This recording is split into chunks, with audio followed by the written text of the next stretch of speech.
Hello students. तो हमने start की हुई थी यूनिट फर्स्ट सॉलिड स्टेट। उसके अंदर हमने सॉलिड की क्लासिफिकेशन पढ़ा था, सॉलिड स्टेट के बारे में पढ़ा था। दो टाइप के से उसकी क्लासिफिकेशन करी थी, crystalline solid and amorphous solid. Crystalline solid, amorphous solid के कैरेक्टरिस्टिक्स के बारे में पढ़ा था। तो अब हम उसके आगे कर रहे हैं कंटिन्यू। हमने क्रिस्टलाइन सॉलिड पढ़ा था, अब हम उसकी क्लासिफिकेशन पढ़ेंगे। क्लासिफिकेशन ऑफ क्रिस्टलाइन सॉलिड्स कि जो हमारे क्रिस्टलाइन सॉलिड हैं उनकी क्लासिफिकेशन कि उसको हम फर्दर किन पार्ट्स में डिवाइड करते हैं या क्लासिफाई करते हैं। तो हम क्रिस्टलाइन सॉलिड को फर्दर 4 पार्ट्स में डिवाइड करते हैं: molecular solid, ionic solid, metallic solid and covalent या फिर नेटवर्क सॉलिड्स उनको बोलते हैं। तो वन बाय वन हम इसकी हर क्लासिफिकेशन के ऊपर बात करेंगे। तो सबसे पहले हम बात करते हैं मॉलिक्यूलर सॉलिड्स कि मॉलिक्यूलर सॉलिड्स क्या होते हैं।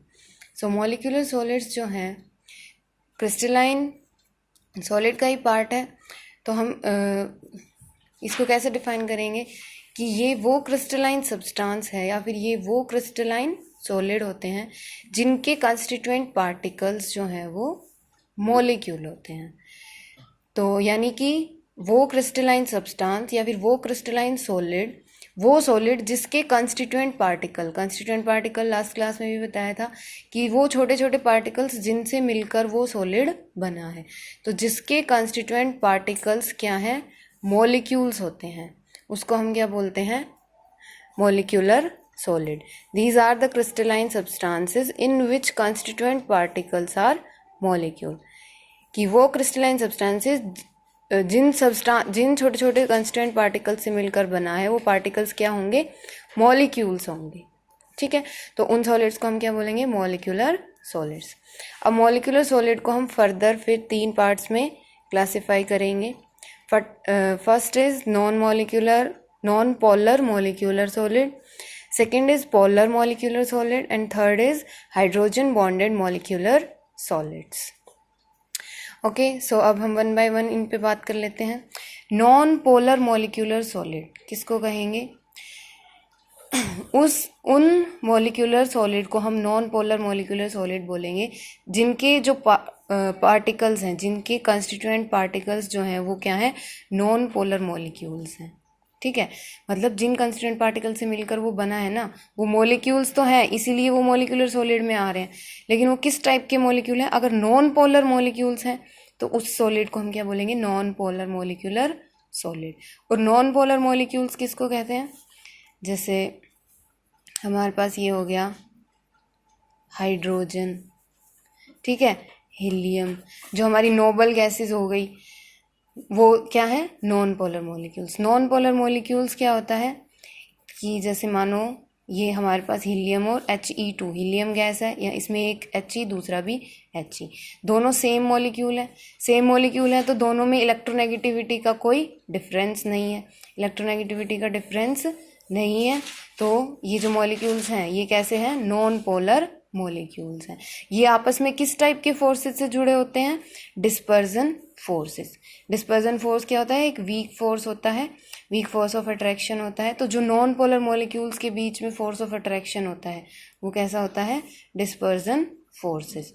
तो जिन मॉलिक्यूलर सॉलिड के constituent particles non polar molecules होते हैं और वो आपस में डिस्पर्जन फोर्सेस से जुड़े होते हैं, तो उस मॉलिक्यूलर सॉलिड को हम क्या बोलते हैं, नॉन पोलर मॉलिक्यूलर सॉलिड। ठीक है, फिर इसकी करेक्टरिस्टिक्स की अगर हम बात करें कि नॉन पोलर मॉलिक्यूलर सॉलिड की करेक्टरिस्टिक्स क्या क्या होती हैं, किस टाइप के होते हैं ये, तो ये बहुत ही ज़्यादा सॉफ्ट होते हैं, क्योंकि हमें पता है कि जो डिस्पर्जन फोर्सेस है वो एक वीक फोर्स ऑफ अट्रैक्शन है, स्ट्रॉन्ग फोर्स ऑफ अट्रैक्शन नहीं है। तो वीक फोर्स ऑफ अट्रैक्शन होने की वजह से जो नॉन पोलर मॉलिक्यूलर सॉलिड है वो कैसे होते हैं, सॉफ्ट होते हैं नेचर में। अब सॉफ्ट होंगे तो उनका मेल्टिंग पॉइंट क्या होगा, लो मेल्टिंग पॉइंट होगा, यानी बहुत कम उस पे टेम्परेचर पे ही वो मेल्ट हो जाते हैं। तो सॉफ्ट होते हैं नेचर में और लो मेल्टिंग पॉइंट होता है उनका। ठीक है, इलेक्ट्रिसिटी को कंडक्ट नहीं करते हैं, नॉन कंडक्टर ऑफ इलेक्ट्रिसिटी होते हैं। एग्जाम्पल हमारे सॉलिड हीलियम, आर्गन और जितनी भी हमारी नोबल गैसेज हैं उनका अगर हम सॉलिड फॉर्म ले लें तो वो सारे किसके अंदर आएंगे, नॉन पोलर मोलिक्यूलर सॉलिड के अंदर, ठीक है, क्योंकि इनके जो मॉलिक्यूल्स हैं वो नॉन पोलर होंगे। नॉन पोलर यानी उनके बीच में इलेक्ट्रोनेगेटिविटी का डिफरेंस नहीं होता, क्योंकि दोनों सेम ही मॉलिक्यूल हैं तो इलेक्ट्रोनेगेटिविटी का डिफरेंस नहीं होता। और जो आपस में वो जिन फोर्सेस से जुड़े होते हैं वो एक वीक फोर्स होता है, वीक डिस्पर्जन फोर्सेस से आपस में जुड़े होते हैं। और वीक फोर्सेस से जुड़े होने की वजह से उनका नेचर कैसा होता है, सॉफ्ट होता है, मेल्टिंग पॉइंट भी कम होता है, इलेक्ट्रिसिटी को कंडक्ट नहीं करते हैं, नॉन कंडक्टर ऑफ इलेक्ट्रिसिटी होते हैं, ठीक है। तो ये हमारा हो गया non polar molecular solid, molecular solid का first part, first classification. Second कौन से टाइप होता है, पोलर मोलिकुलर सॉलिड, ठीक है। जिस तरह नॉन पोलर मोलिकुलर सॉलिड के जो मॉलिक्यूल्स, जो कंस्टिट्यूएंट पार्टिकल्स हैं वो नॉन पोलर होते हैं, वैसे ही पोलर मोलिकुलर सॉलिड के पार्टिकल्स जो हैं वो पोलर मोलिक्यूल्स होते हैं, ठीक है। पोलर मोलिक्यूल्स क्या होते हैं, जिनके बीच में इलेक्ट्रोनेगेटिविटी का डिफरेंस हो। जैसे हमने HCl ले लिया तो Cl जो है ज़्यादा इलेक्ट्रोनेगेटिव है हाइड्रोजन से, तो इस पर स्लाइटली नेगेटिव चार्ज, इस पर स्लाइटली पॉजिटिव। ये इलेक्ट्रोनेगेटिविटी का डिफरेंस होने की वजह से इन पे चार्ज इंड्यूस हो जाता है, और ये चार्ज जो इंड्यूस होता है इसको हम डाइपोल बोलते हैं। तो ये जो पोलर मॉलिक्यूल्स होते हैं ये आपस में कौन से फोर्स ऑफ अट्रैक्शन से जुड़े होते हैं, डाइपोल डाइपोल फोर्सेस, ठीक है। क्योंकि ये चार इलेक्ट्रोनेगेटिविटी का डिफरेंस होने की वजह से इनके अंदर डाइपोल जो है वो डाइपोल इंड्यूस होता है। डाइपोल मतलब हमेशा ऐसा नहीं है कि अचानक से इंड्यूस हुआ है, इलेक्ट्रोनेगेटिविटी का डिफरेंस होने की वजह से डाइपोल होता है। तो जो इनके फोर्सेस होते हैं पोलर मॉलिक्यूल्स के, अब जो पोलर मॉलिक्यूल्स के बीच में फोर्स ऑफ अट्रैक्शन होता है वो कौन सा होता है, डाइपोल डाइपोल फोर्सेस होता है, ठीक है। ये भी नेचर इनका कैरेक्टरिस्टिक्स, पोलर मॉलिक्यूलर सॉलिड्स का नेचर कैसा होगा, ये भी कैसे होते हैं, सॉफ्ट होते हैं, नॉन कंडक्टर्स होते हैं, इलेक्ट्रिसिटी को कंडक्ट नहीं करते हैं। और जो इनका मेल्टिंग बॉइलिंग पॉइंट है वो कम तो होता है, लो होता है, क्योंकि सॉफ्ट है। लेकिन अगर कंपैरिजन करें नॉन पोलर मॉलिक्यूलर सॉलिड से तो इनका जो मेल्टिंग पॉइंट है वो हाई होता है। मतलब अगर इससे कंपेयर करें नॉन पोलर मॉलिक्यूलर सॉलिड से, तो पोलर मॉलिक्यूलर सॉलिड का मेल्टिंग बॉइलिंग पॉइंट ज़्यादा मिलेगा इससे अगर कंपेयर करें तो। लेकिन अगर इंडिविजुअली सिर्फ पोलर मॉलिक्यूलर सॉलिड का देखें मेल्टिंग बॉइलिंग पॉइंट, तो इनका जो मेल्टिंग बॉइलिंग पॉइंट है वो बहुत ज़्यादा हाई नहीं होता, ठीक है। उसके बाद है हाइड्रोजन बॉन्डेड मोलिक्यूलर सॉलिड। तो हाइड्रोजन बॉन्डेड मोलिकुलर सॉलिड किसको कहेंगे, इसमें हम उन मोलिकुलर सॉलिड्स को कहेंगे जिसके मॉलिक्यूल्स के बीच में हाइड्रोजन बॉन्ड होगा। जो ये हाइड्रोजन बॉन्डेड मोलिकुलर सॉलिड होंगे ये वो सॉलिड्स होंगे जिनके मॉलिक्यूल्स के बीच में हाइड्रोजन बॉन्ड होगा, ठीक है। जैसे हमारा वाटर, आइस हो गया, ठीक है। वाटर तो एक लिक्विड हो गया, हम यहाँ पे सॉलिड की बात कर रहे हैं, तो आइस लेंगे तो आइस H2O जो है उसमें हाइड्रोजन और ऑक्सीजन के बीच में कैसा बॉन्ड होता है, हाइड्रोजन बॉन्ड होता है। हाइड्रोजन बॉन्ड किस किस के बीच में होता है, हाइड्रोजन या ऑक्सीजन के बीच में होता है, ठीक है, या फिर फ्लोरीन और हाइड्रोजन के बीच में होता है। मतलब जो ज़्यादा इलेक्ट्रोनेगेटिव एलिमेंट्स होते हैं उनके साथ जब हाइड्रोजन जुड़ा हुआ होता है तो उनके बीच में कैसा होता है, उनके बीच में जो बॉन्ड होता है उसको हम क्या बोलते हैं, हाइड्रोजन बॉन्ड। तो जिन मॉलिक्यूल्स के बीच में जिन मॉलिक्यूलर सॉलिड के मॉलिक्यूल्स के बीच में हाइड्रोजन बॉन्ड होता है उसको हम क्या बोलते हैं, हाइड्रोजन बॉन्डेड मॉलिक्यूलर सॉलिड, ठीक है। जैसे इसके एग्जांपल क्या हो गए, आइस हो गया, ठीक है। इसके एग्जांपल क्या हो गए, सॉलिड HCl हो गया, सॉलिड SO2 हो गई, ठीक है। इनके जो कंस्टेंट पार्टिकल्स होंगे उनके आपस में फोर्स क्या होगा, डाइपोल डाइपोल फोर्सेस होंगे।